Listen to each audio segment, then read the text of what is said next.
શું તમને પણ મોડી રાત સુધી ઊંઘ નથી આવતી? પલંગમાં વારંવાર પડખા ફેરવો છો? મોબાઈલની બ્લુ લાઇટ અને ઓફિસના ટેન્શનના કારણે મગજ તમારું ઓવર એક્ટિવ થઈ ગયું છે. આયુર્વેદ પ્રમાણે આ સમસ્યાને અનિદ્રા તરીકે ઓળખવામાં આવે છે, જે વાયુ દોષના પ્રકોપ અવસ્થામાં આવવાને કારણે થાય છે. જો ઊંઘ પૂરી નહીં થાય તો સૌથી પહેલા એસિડિટી, વજન વધવું અને ચીડિયાપણાની સમસ્યા શરૂ થઈ જશે.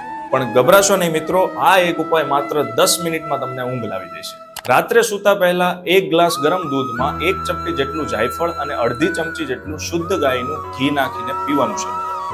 જેમાં જાયફળની અંદર માયરિસ્ટિસિન અને એલિમિસિન નામના 2 કુદરતી કમ્પાઉન્ડ રહેલા હોય છે, જે કુદરતી રીતે ઊંઘ લાવવા માટે જવાબદાર છે. અને સૌથી મહત્વની વાત કે રાત્રે સૂતી વખતે કાંસાની વાટકી અથવા હાથ વડે તલના તેલનું માલિશ કરો, જે તમારા મગજની નસોને શાંત કરશે અને નાના બાળકો જેવી ઘસઘસાટ ઊંઘ આવી જશે. તમારી અનિદ્રાને દૂર કરવા માટેના 3 અસરકારક ઉપાયો મારી પાસે છે. જો આ ઉપાયો વિશે તમારે જાણવું હોય તો અત્યારે જ અમને ફોલો કરો અને કમેન્ટમાં લખો સ્લીપ, એટલે આ માહિતી તમારા મેસેજ બોક્સમાં અવશ્યથી આવી જશે.